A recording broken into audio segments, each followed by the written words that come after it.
मोक्षमार्गस्य नेतारं भेत्तारं कर्मभूव्रतां ज्ञातारं विश्वतत्त्वानां वन्दे तद्गुणलब्धये। देवादिदेव आदिम तीर्थंकर श्री ऋषभनाथ भगवान की, वर्तमान शासन नायक श्री वर्धमान महावीर भगवान की, परम पूज्य आचार्य गुरुवर श्री विद्यासागर जी महाराज जी की। तत्वासूत्र ग्रंथराज में नवम अध्याय के माध्यम से संवर के कारणों का वर्णन करके प्रत्येक कारण का विस्तार से वर्णन किया जा रहा है। उनके भेद उपभेद आदि सभी बताए जा रहे हैं। गुप्ती समिति धर्म अनुप्रेक्षा और परिचय जय का वर्णन करने के उपरांत जो परिचय जय का वर्णन किया गया उसमें एक सूत्र और उससे संबद्ध है, जिसमें एक साथ कितने परिचय हो सकते हैं इस बात का कथन किया गया है। एकादयो भाज्या युगपदे कस्मिन्नई कौनविंशते है। यह 17वें नंबर का सूत्र है।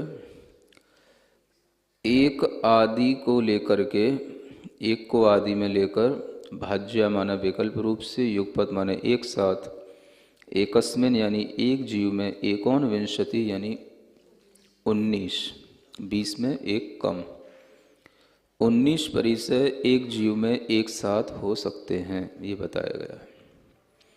22 परिचयों में से 3 परिचय ऐसे हैं जो एक साथ नहीं रह सकते, जैसे कि चर्या, निषद्या और शय्या। ये 3 चीज़ें हैं। चर्या माने चलना है, निषद्या माने बैठना है, और शय्या माने शयन की स्थिति है। तो इन तीनों में से एक समय पर एक ही होगा। हम चलते हुए सो नहीं सकते, बैठते हुए भी सोना सोना नहीं कहलाता, और शय्या में जो शयन करने की मुद्रा होती है वो शय्या तभी बनती है। तो चर्या, निषद्या और शय्या में से एक समय पर एक ही परिचय होगा। निषद्या माने बैठना, तो जो बैठे बैठे वो शय्या परिचय नहीं कहलाएगा। शयन करना अलग बात है और शय्या होना अलग बात है। तो शय्या में जो लेटने पर जो कष्ट होता है वो अलग होता है। क्योंकि कभी आप महसूस करें तो कैसे करेंगे? सबसे ज़्यादा ठंड का अनुभव लेटने पर ही होता है, बैठने पर कम हो जाता है, और खड़े हो जाओ तो और कम हो जाता है ना? तो ये भी अनुभव की बातें हैं। इसलिए शय्या भी अपने आप में एक परिचय है। तो अगर आप बैठे बैठे शयन करना अलग बात है, लेकिन शय्या की मुद्रा, शयन की मुद्रा होना अलग बात है। तो शयन की मुद्रा में जो एक करवट से लेट करके है ना शयन किया जाता है, उसको शय्या कहा गया है। तो जब इन 3 में से एक समय पर एक परिचय होगा तो 2 परिचय नहीं होंगे, तो 2 तो ये कम हो जाते हैं। और प्रज्ञा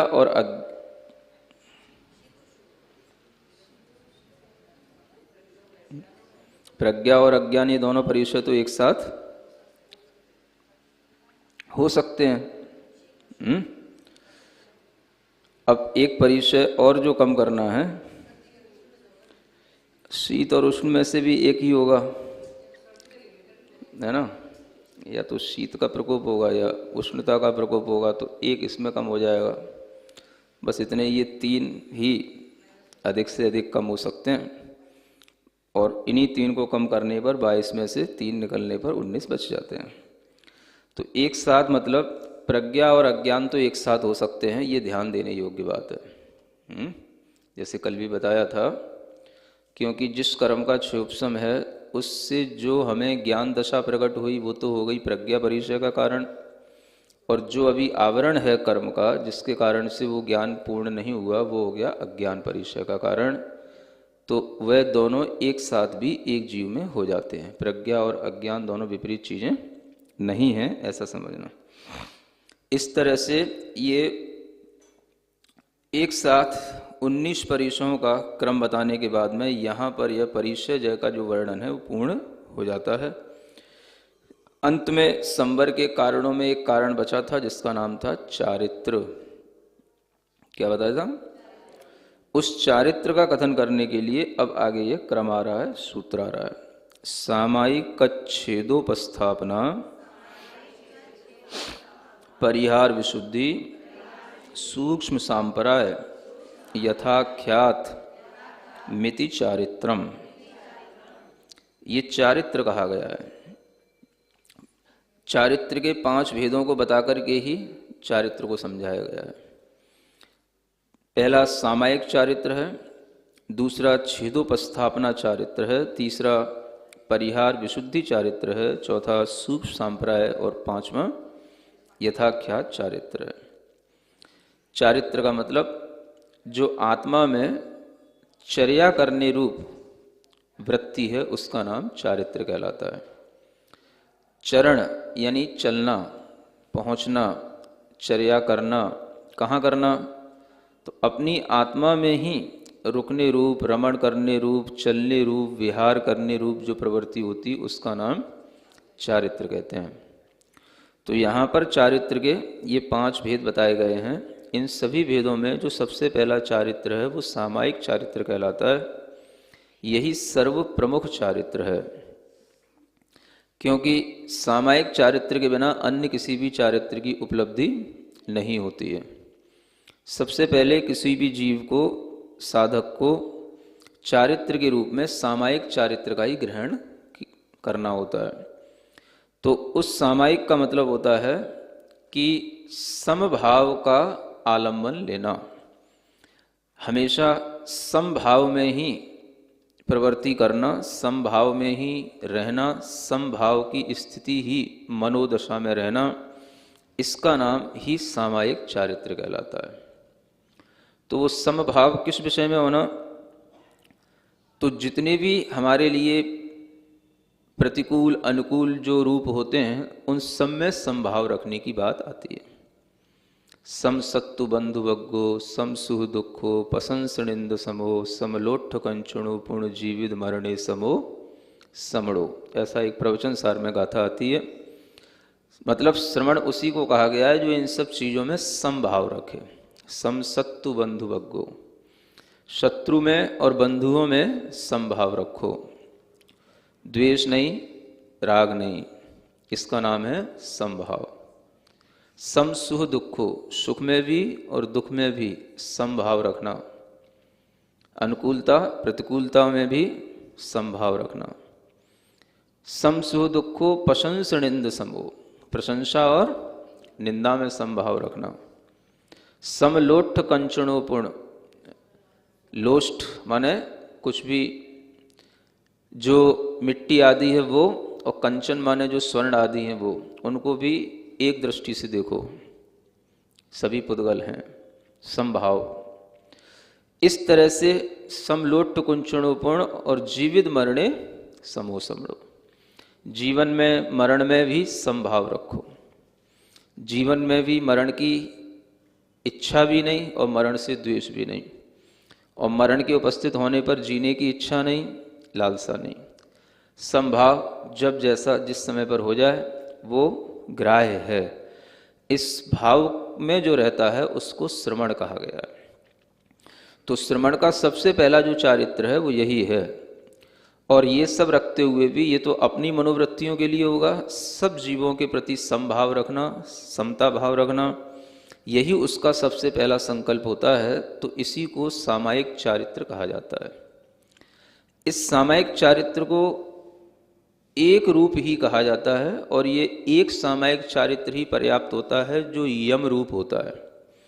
यम का मतलब जो सबसे पहले केवल इतना सा उसने नियम लिया है कि मैं सभी प्रकार के पापों से विरत होता हूँ। सर्व शावद्य योग विरतोष्मि, मैं सभी प्रकार की शावद्य योग यानी जो पाप योग हैं, हिंसात्मक मन वचन काय की प्रवृत्तियां हैं, उनसे मैं विरत होता हूँ। इस एक भाव में ही सभी प्रकार के व्रत समिति सब कुछ समाहित हो जाते हैं।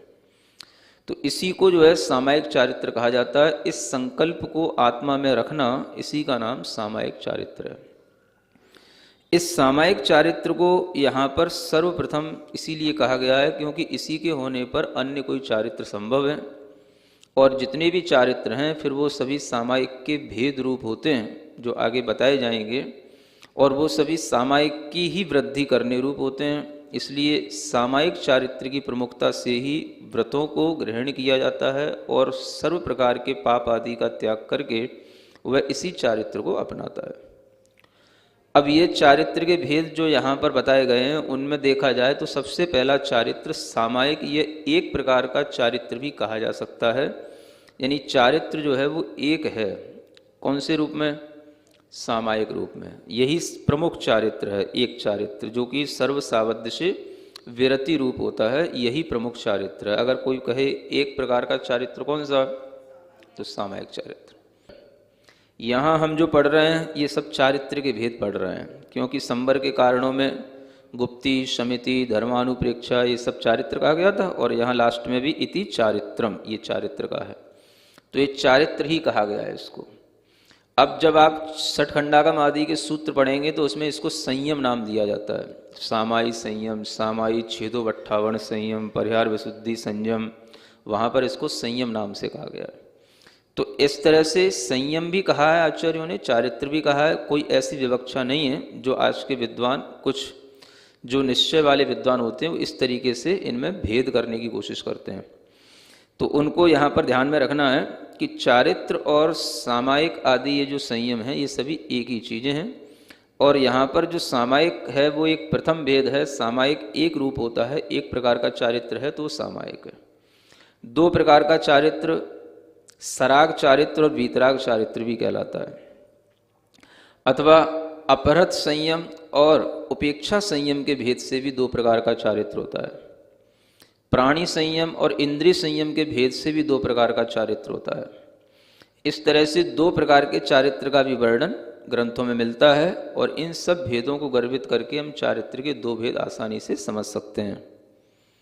सराग चारित्र, वीतराग चारित्र में यह अंतर होता है कि जो चारित्र के पालन करने में अनुराग होता है उसका नाम है सराग चारित्र। किसमें राग है उसका? चारित्र के ही पालन करने में राग है। जैसे मुझे इस व्रत का पालन करना है तो ये राग के साथ हुआ, क्योंकि उसने पाप से वृत्ति की है, जो शुभ है पुण्य है उससे वृत्ति नहीं ली, तो उस शुभ में जो उसका राग है उसी के कारण से उसे सराग चारित्र कहा जाता है। जब वह इस स्थिति में पहुंच जाता है कि वह शुभ अशुभ दोनों को एक समान समझ करके और उनसे अपना मन छोड़ करके केवल अपने निज स्वरूप में अपना भाव करता है, निज स्वरूप में स्थित होता है और उसी में रहने की वह अपने उपयोग की वृत्ति को चलाता है, तो उसको कहा जाता है वीतराग चारित्र। जब उसे शुभ और अशुभ दोनों एक समान नजर आते हैं, तो इस तरह की प्रवृत्ति का नाम वीतराग चारित्र होता है। इसी को हम उपेक्षा चारित्र भी कह सकते हैं, क्योंकि एक भेद उपेक्षा संयम और अपहृत संयम के नाम से भी आता है। तो उपेक्षा में कुछ भी नहीं करना, माध्यस्थ भाव रखना, इसका नाम है उपेक्षा। और अपहृत का मतलब होता है जीवों का बचा करके चलना, प्रवृत्ति करना, तो उसमें प्राणी संयम और इंद्रिय संयम ये भेद उसके अंतर्गत आ जाते हैं। इस तरीके से सराग, वीतराग, अपहृत संयम, उपेक्षा संयम, ये सब भेद जो है चारित्र के बन जाते हैं। कोई आपसे पूछे चार प्रकार का भी चारित्र होता है क्या? कैसे गिनाओगे? सराग चारित्र, वीतराग चारित्र, और वीतराग चारित्र का मतलब हो गया एक जो आत्म ध्यान की अवस्था वाला चारित्र है वो वीतराग चारित्र, जिसे निश्चय और व्यवहार चारित्र भी कहा जाता है, तो वो निश्चय चारित्र ही वीतराग चारित्र है। और फिर उसके ऊपर एक वीतराग चारित्र हुआ छद्मस्त वाला और एक वीतराग चारित्र हुआ जिन वाला, तो जिन के दो भेद हो जाते हैं, एक संयोगी जिन और अयोगी जिन। तो ऐसे भी आप चार भेद कर सकते हो, एक सराग चारित्र, एक छदमस्त वीतराग चारित्र, क्योंकि ये कल एक शब्द आया था ना छदमस्त वीतराग, तो इस शब्द का उपयोग भी तो करो। तो ऐसे एक छदमस्त वीतराग चारित्र, फिर एक संयोगी जिन का चारित्र और एक अयोगी जिन का चारित्र। सराग चारित्र हो जाएगा छठवें सातवें गुण स्थान में, वीतराग छदमस्त चारित्र हो जाएगा आठवें से लेकर के 10वें गुण स्थान तक, और 11वें 12वें गुण स्थान में भी आप इसी वीतराग चारित्र को ले सकते हैं, यानी 8वें से लेकर के 12वें गुण स्थान तक वीतराग छदमस्त चारित्र हो गया। और उसके बाद में संयोगी चारित्र एक 13वें गुण स्थान का और अयोगी चारित्र 14वें गुण स्थान का, जो शुक्ल ध्यान की अपेक्षा से अलग अलग चारित्र के हम कह सकते हैं। तो ऐसे 4 प्रकार के भी चारित्र हो जाते हैं और 5 प्रकार का तो सामने लिखा ही है, ठीक है ना। ऐसे चारित्र के अनेक भेद हैं, अलग अलग अपेक्षाओं से हैं, कुछ सैद्धांतिक अपेक्षाओं से हैं, कुछ आध्यात्मिक विवक्षाओं से हैं। जब व्यवहार और निश्चय इस रूप में कहा जाता है तो एक आध्यात्मिक विवक्षा आ जाती है, और जब यहाँ पर इस तरह से सामायिक छेदोपस्थापना ये सब वर्णन किया जाता है तो ये सैद्धांतिक विवक्षा कहलाती है। तो चारित्र के इन भेदों में सबसे जो प्रमुख है वो सामायिक चारित्र है, और वह चारित्र जब प्रारंभ हो जाता है तो उसमें केवल एक ही भाव रहता है, बस मैं सर्व प्रकार के योगों से, मन वचन काय की प्रवृत्तियों से विरक्त हूँ। यानी फिर वह उस समय पर कोई भी प्रवृत्ति नहीं करता जब तक वो सामायिक चारित्र के में उपस्थित रहता है। अब जैसे ही ये सामायिक चारित्र के बाद में दूसरा चारित्र आएगा तो उस चारित्र को आने का एक कारण है कि जब तक अखंड एक भाव रहेगा यम रूप में सर्व सामर्थ्य योग से विरत हूँ तब तक सामायिक है। अब जब वो उसमें नहीं रह पाता तब वह समितियों में आता है, गुप्तियों में आता है, धर्म आदि का पालन करता है। ये सब जो उसका चारित्र हो जाता है ये उसी एक यम के भेद हो जाते हैं। एक जो महाव्रत है अहिंसा महाव्रत, उसी के ये सब भेद हो गए। तो एक के जब भेद हो जाते हैं तो उसे कहते हैं छेद। उसको हमने क्या कर दिया, एक के अनेक खंड कर दिए, 28 मूल गुण हो गए, ये सब एक के ही अनेक भेद हो गए। फिर इनमें उपस्थित हो जाना, इसका नाम हो गया छेदोपस्थापना चारित्र। यानी जो अपने अखंड एक सामायिक भाव को छोड़ करके समिति, गुप्ति, धर्म, अनुप्रेक्षा आदि में लग जाता है, वह जो है अनेक भेद रूप जो छेदोपस्थापना चारित्र है उसमें उपस्थित हो जाता है। तो ये दूसरे नंबर का चारित्र ये कहलाता है छेदोपस्थापना चारित्र। तो ऐसे ये छेदोपस्थापना भी अपने आप में सामायिक के साथ ही रहता है, क्योंकि जिनके पास में सामायिक चारित्र होगा उन्हीं के पास छेदोपस्थापना होगा।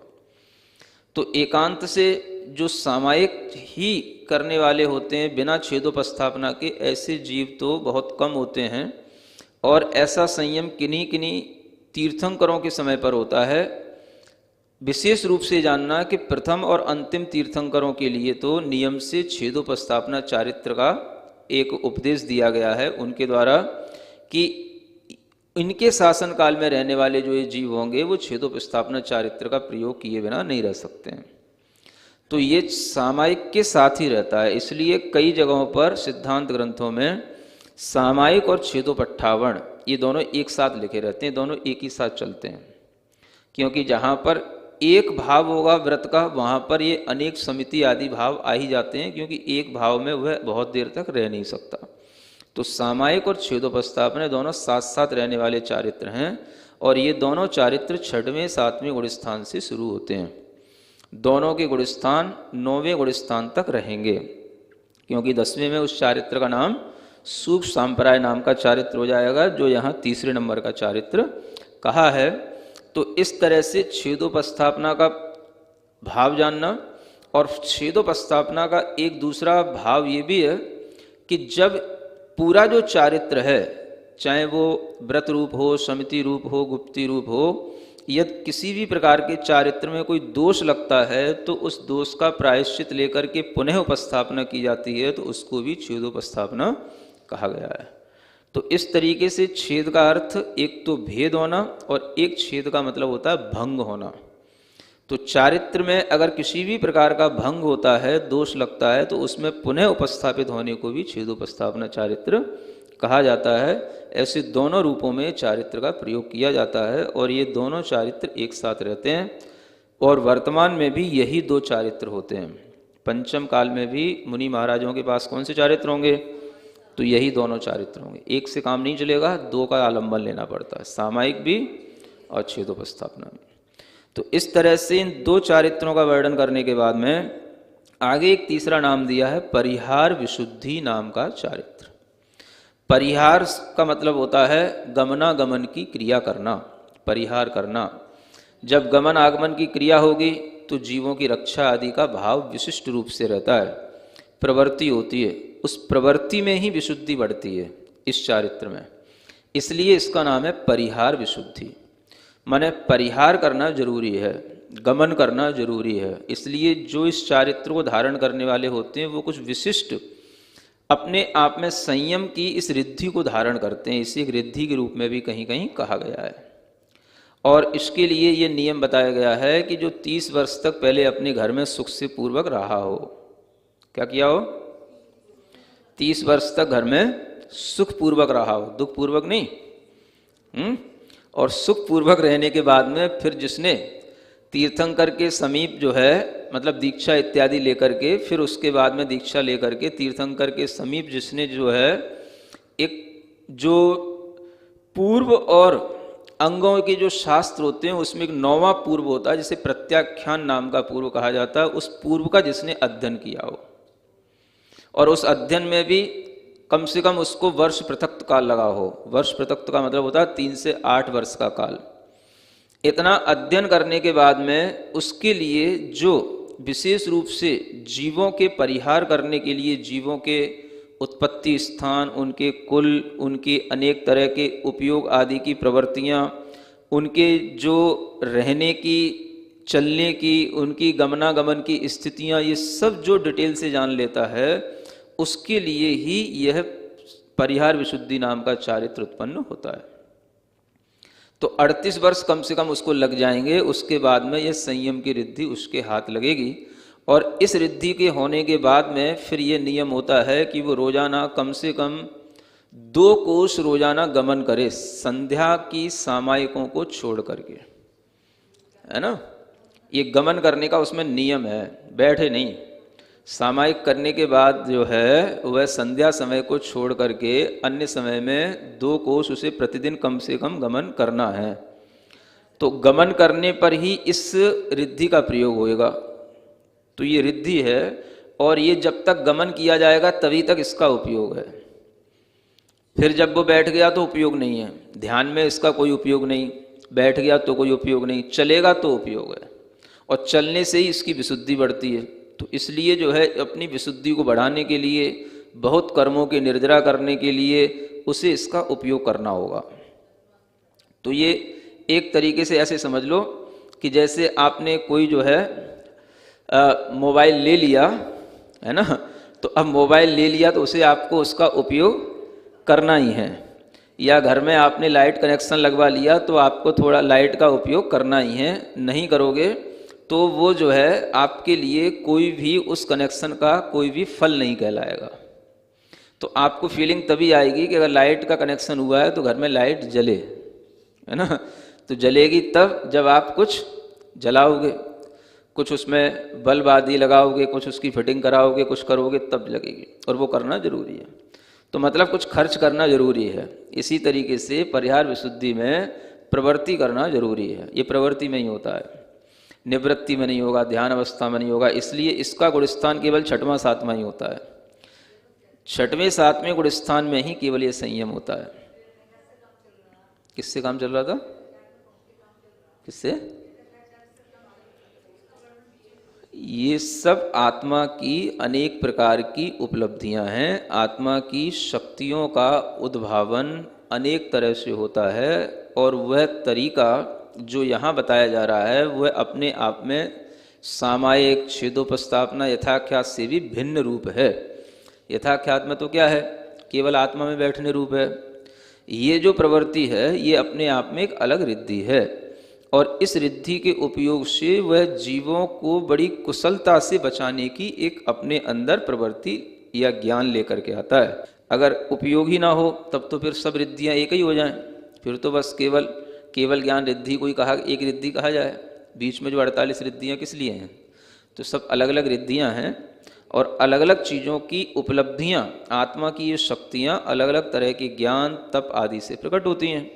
तो ये भी एक परिहार विशुद्धि नाम का चारित्र है। ये अपनी विशिष्ट संयम की जीवों को परिहार करने की प्रवृत्ति से प्रकट होता है, इसलिए इसको प्रमुख रूप से एक चारित्र के रूप में रखा गया है। अब इसमें भी विशुद्धि बढ़ती है, तभी इसको सामायिक क्षुदोपस्थापना के बाद रखा गया है ना। और सामायिक क्षुदोपस्थापना जिनके पास होगा वही परिहार विशुद्धि को रख पाएंगे, लेकिन जिस समय पर वो प्रवृत्ति करेंगे तो परिहार विशुद्धि वाले चारित्र कहलाएंगे, क्योंकि उनके पास में ये एक्स्ट्रा चीज़ है, तो वो उस चारित्र वाले कहलाएंगे। लेकिन उसका उपयोग तभी तक है जब तक वो विहार कर रहे हैं। जब संध्या समय में बैठे हैं, सामायिक आदि में बैठे हैं, तो उस समय पर वो सामायिक चारित्र वाले हो जाते हैं, तो उनके पास में 3 चारित्र कहलाएंगे। ध्यान करते हुए अगर वो सप्तम गुण स्थान से ऊपर उठ गए तो उनके पास सामायिक चारित्र तो रहेगा, सामायिक क्षुदोपस्थापना ये नहीं कहलाएगा, ये परिहार विशुद्धि नहीं होगा, क्योंकि चलते चलते कभी ध्यान नहीं होते हैं, इसके लिए ये छोड़ना पड़ेगा। तो जो एक्स्ट्रा चीज़ें ली जाती हैं वो फिर जो है उनको छोड़ना पड़ता है, थोड़ी समय तक उनका उपयोग करना पड़ता है, क्योंकि वो चीज़ें हमें जो मिली हैं वो हमारी अपनी कुछ अपनी क्वालिटी से मिली हैं, तो थोड़े समय तक उनका उपयोग किया जाता है, फिर बाद में व्यक्ति उनको भी छोड़ दे करके सामान्य में आ जाता है। तो वही भाव है कि परिहार विशुद्धि भी एक चारित्र है, और इस चारित्र के साथ कुछ कंडीशन भी हैं। जैसे मनः पर्यय ज्ञानी होंगे, मनः पर्यय ज्ञान के साथ में चारित्र नहीं होता। यूँ कह लो कि जिसको परिहार विशुद्धि चारित्र हो गया उसको मनः पर्यय ज्ञान नहीं होगा, या जो मनः पर्यय ज्ञानी है उनको परिहार विशुद्धि चारित्र नहीं होगा। इसी तरीके से जो द्वितीयोपशम सम्यक दर्शन होता है, या उपशम श्रेणी पर चढ़ने की दशा होती है, या उपशम सम्यक्त्व के अभिमुख होता है, उस समय पर भी ये चारित्र नहीं होता है। तो चाहे द्वितीयोपशम सम्यक दृष्टि हो, चाहे प्रथमोपशम सम्यक दृष्टि हो, उसके साथ में भी ये परिहार विशुद्धि नाम का चारित्र नहीं होता है। अन्य भी जैसे आहारक रिद्धि होती है, आहारक रिद्धि के साथ में ये परिहार विशुद्धि चारित्र नहीं होता है, या तो आहारक रिद्धि होगी या परिहार विशुद्धि नाम का चारित्र होगा, दोनों चीज़ें एक साथ नहीं होती हैं। तो इस चारित्र के साथ में बहुत सारी कंडीशन हैं, ये उन्हीं को होगा। तो जिनके पास में ये परिहार विशुद्धि रिद्धि होगी वो आहारक रिद्धि नहीं हो सकती, तेजस समुद्गात भी नहीं होगा उनके लिए। जो तेजस समुद्गात होता है तो वो भी नहीं होगा, वो तेजस रिद्धि है, वो भी इनको नहीं होगी।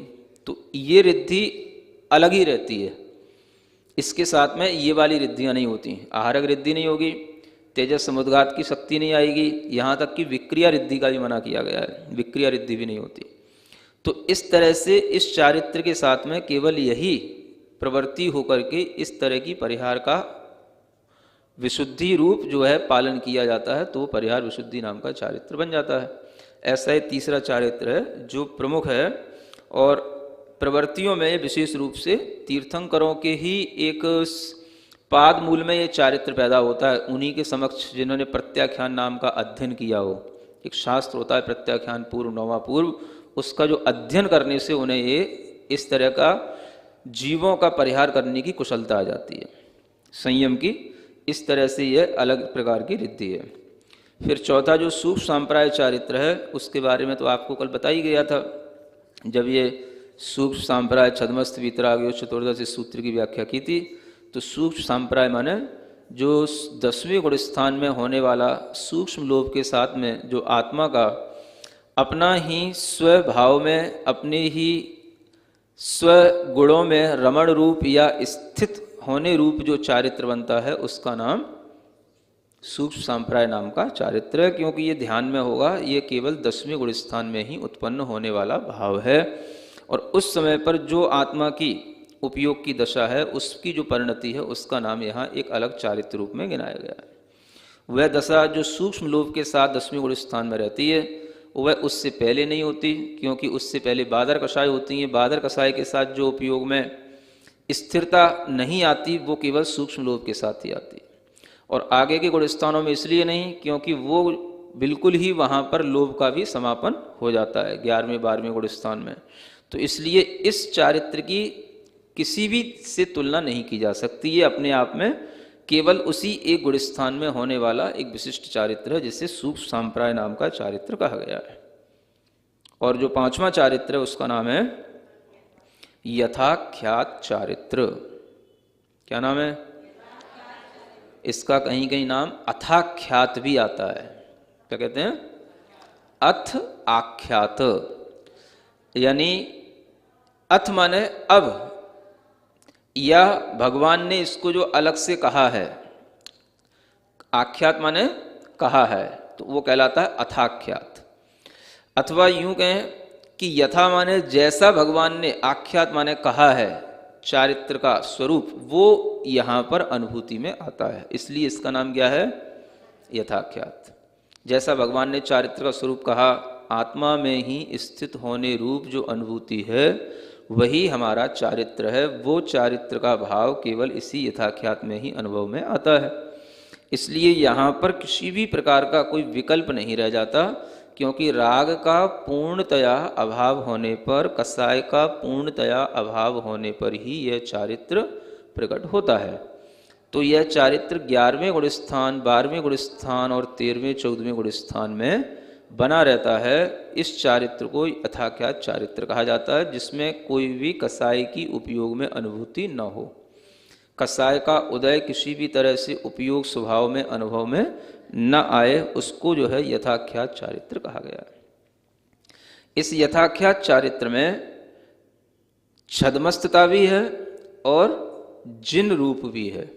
ये दोनों ही प्रकार का इसमें समावेश है, क्योंकि ये वीतरागता के साथ में उत्पन्न हुआ है पूर्णतया। तो छद्मस्त भाव में इसके 2 गुण स्थान बन जाते हैं, 11वां भी और 12वां भी। और जिनेंद्र भगवान के पास में भी जो चारित्र है उसका नाम भी यथाख्यात चारित्र ही होता है। तो इस तरह से इस यथाख्यात संयम को ही एक तरह से ध्येय बनाया जाता है। ध्येय समझते हैं? हाँ, लक्ष्य बनाया जाता है। भावना इसी यथाख्यात चारित्र को प्राप्त करने की जाती है। सामायिक चारित्र से शुरू होकर के यथाख्यात चारित्र की ये यात्रा यहाँ पर समाप्त हो जाती है। इसलिए प्रतिक्रमण आदि पाठों में प्रतिदिन यह प्रार्थना करने में, भावना करने में आता है, पंचम चारित्र लाभाय। किसके लाभ की प्राप्ति के लिए?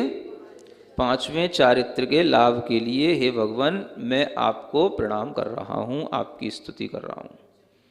तो ये पंचम चारित्र इसलिए महत्वपूर्ण है क्योंकि इसी से ही मोक्ष होता है और इसी से ही केवल ज्ञान होता है।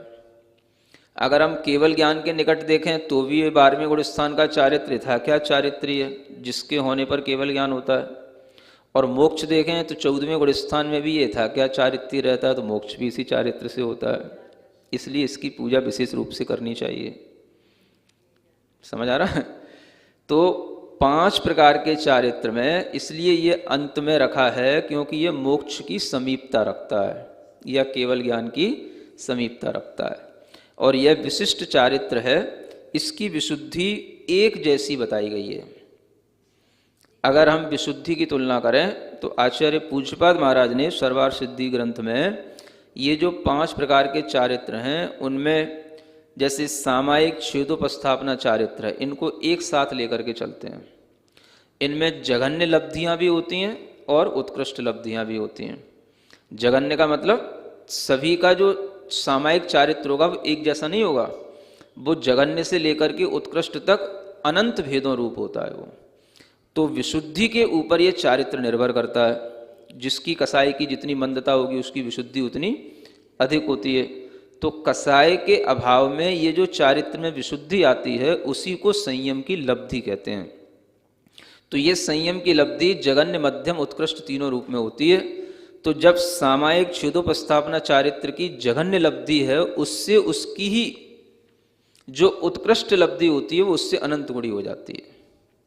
लेकिन अगर हम आपस में इन चारित्रों की तुलना करेंगे तो सामायिक छेदोपस्थापना चारित्र की जो जघन्य लब्धि है या जघन्य उसका संयम लब्धि स्थान है या उसका जो विशुद्धि है, उससे अनंत गुणी जो परिहार विशुद्धि की जघन्य होगी उससे अनंत गुणी होगी, और फिर उसी परिहार विशुद्धि की ही उत्कृष्ट विशुद्धि अनंत गुणी होती है स्वयं अपनी जघन्य विशुद्धि से।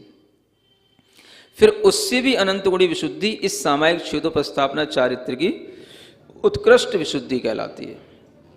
फिर उससे भी उत्कृष्ट अनंत गुणी सूक्ष्म सांप्राय चारित्र की होती है और जगन्य विशुद्धि, और अपने उसी जगन्य से वह उत्कृष्ट अनंत गुणी विशुद्धि सूक्ष्म सांप्राय की ही उत्कृष्ट होती है अनंत गुणी, और फिर उसी से जो है अनंत गुणी यथाख्या चारित्र की विशुद्धि हो जाती है। और जो यथाख्या चारित्र की विशुद्धि है वो केवल एक रूप ही होती है, उसमें कोई भेद नहीं, क्योंकि कसाय के वो अभाव से उत्पन्न हुई है। ये भेद क्यों हो रहे हैं? ये कसाय की अलग अलग उदय की जो तीव्रता मंदता है, अनुभाग शक्तियों के अलग अलग प्रभाव हैं, उसके कारण से ये जगन्य और उत्कृष्ट ये भेद उसमें बन जाते हैं। किंतु जहाँ पर कसाय का अभाव हो गया तो अब वो विशुद्धि केवल एक रूप रह गई, उसको जो है निर्विकल्प कहा गया है, वहाँ पर भेद नहीं है। यथाख्या चारित्र में कोई भेद नहीं किया गया, अन्य चारित्र में संयम लब्धियों में भेद कर बन जाते हैं। ये विशेष रूप से ध्यान में रखते हुए 5 प्रकार के चारित्रों का जो वर्णन है वो आपने सुन लिया है। इतना ही आज पर्याप्त है। सिरिजिणवाणी जग कल्याणी जग जन मदतम मोहरी जणमण हारी गढ़हर हारी जम जरा भव रोग हरि तिथ्य राणम दिव्य झुणिम जो पड़ई सुणई मय्ये धारई राणम सौख मणंतम धरिय सासद मोक्ष पदम पावई सासद मोक्ष पदम पावई।